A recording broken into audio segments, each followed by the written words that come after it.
Today's video is not going to be a very long one, but in my opinion, it's a pretty good one. On the video, you'll see, I said I had hunters in from Mississippi, but they were actually from Missouri, so I misspoke. I didn't realize it until after it was already filmed. So anyway, I forgot that I'd done this. I process all my own meat. I have for, God, close to 30 years, if not at least that long.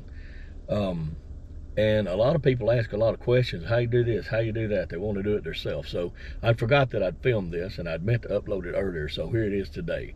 I'm going to show you how I personally cut pork chops, bone-in pork chops, out of a wild hog with a Sawzall. Now that may sound stupid, but I'm going to show you how easy this is.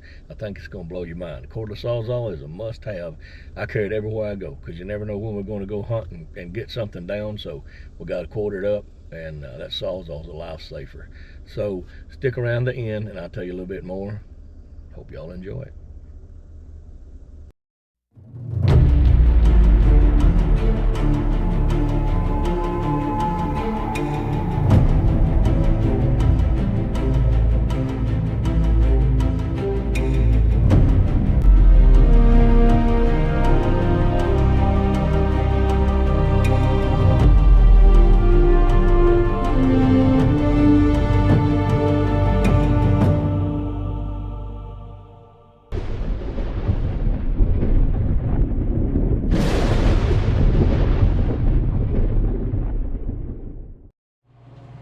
Some of the guys we got in hunting from Mississippi killed this big old sow last night, and they wanted some homemade cut bone-in pork chops. I guess not homemade, but you know what I mean. And so we're gonna put them on the smoker for supper. And this is how I do it. And so what I'm gonna do, I'm gonna cut one side. Jake, hold this side up here, bud. And it's over here. Come on this side. Oh, I like to leave about 3 to 4 inches of rib attached to the spine.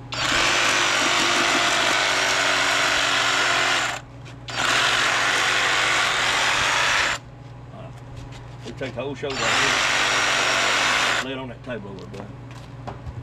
On the stainless steel table. Alright, now that's roughly 3 inches of rib. And I don't have, like, you know, an actual meat saw for bandsaw here on the ranch. So I'll show you how we're gonna do it with a Sawzall. Come on, Jake. Hold it for me, bud. Come on this side. We'll cut him right down the middle of the spine, all the way down. Hey, hold still now.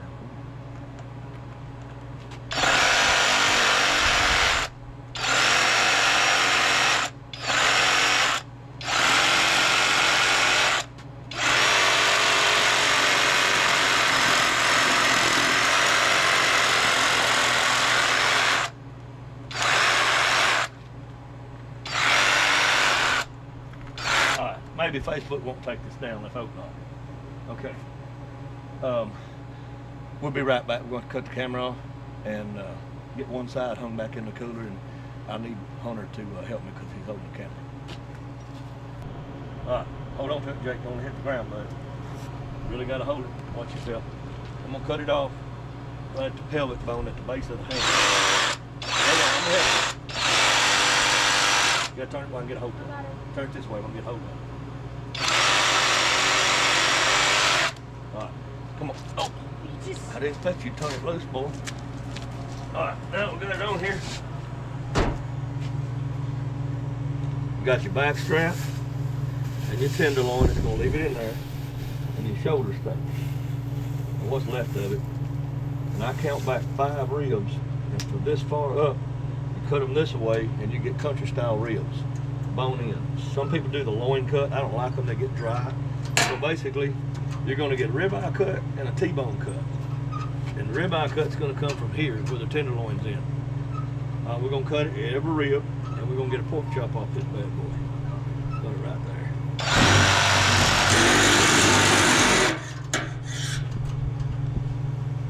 See how that works?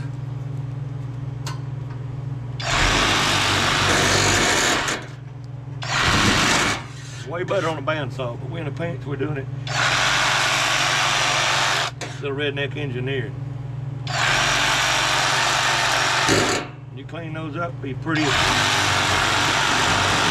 bone-in pork chops. you'll get at any store.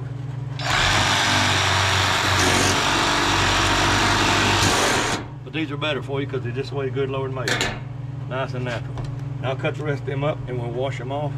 Get all that fat that went off of there. And them's gonna be great on the smoker. So, that's that. Well, I sure hope y'all found that some useful footage, information, how to, whatever you want to call it. There's so much more you can do yourself that's so simple. People just don't realize it. A lot of people don't want to fool with it. They just as soon drop it off at the processor. But, you know, for me, I'm not going to call any names here, but I went to a meat processor one time. I used to take all my stuff in.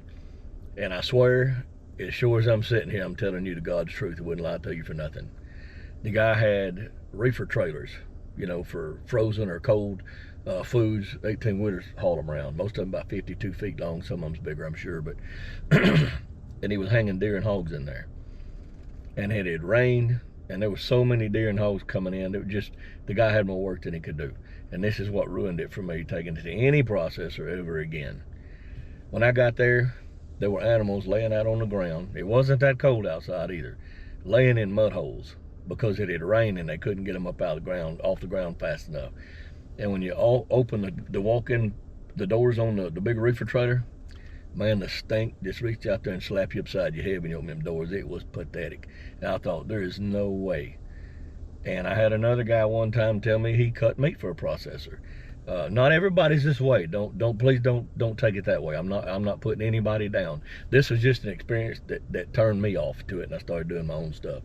So I learned how to do it all. So I'm happy to help y'all. But one guy told me that they got so many deer in, like somebody he used to work for at a wild game processing plant. If they had 15, they had to do 15 deer an hour. There was a lot of guys cutting meat in there. And so all the ground meat went into one big pile. They ground it all up and split it up equally among everybody that had a deer in there. That's a bunch of bull crap, buddy, I promise you, because I don't know if the guy that killed some of them deer hadn't hauled around the back of his truck all day showing his buddies at 60, 70 degree weather. You don't know where that come from. So start to finish, my meat comes from the big store, the one God created. We put it down. One of my hunters, clients puts it down, whatever the case may be. And you know where that meat's been from the time it hit the ground to the time it hits your table. So there ain't no chemicals, no additives, and people just don't realize how good wild game meat is for you. So anyway, I hope y'all enjoyed that. I hope you got something out of it. I'm happy to do more of these if you like. Leave me some comments, man. If you haven't subscribed to the channel, please do so. Hit the little notification bell and click on all. That way, anytime I have an upload, you'll get a notification so you won't miss anything. And I apologize, I haven't loaded anything up in almost 2 weeks. I've just been busy and it's been hot and we ain't been able to do no fishing. Boat's in the shop right now, so it's just one of those things. So anyway, thank y'all for watching. I really appreciate it more than you could ever know, and we will see you on the next one.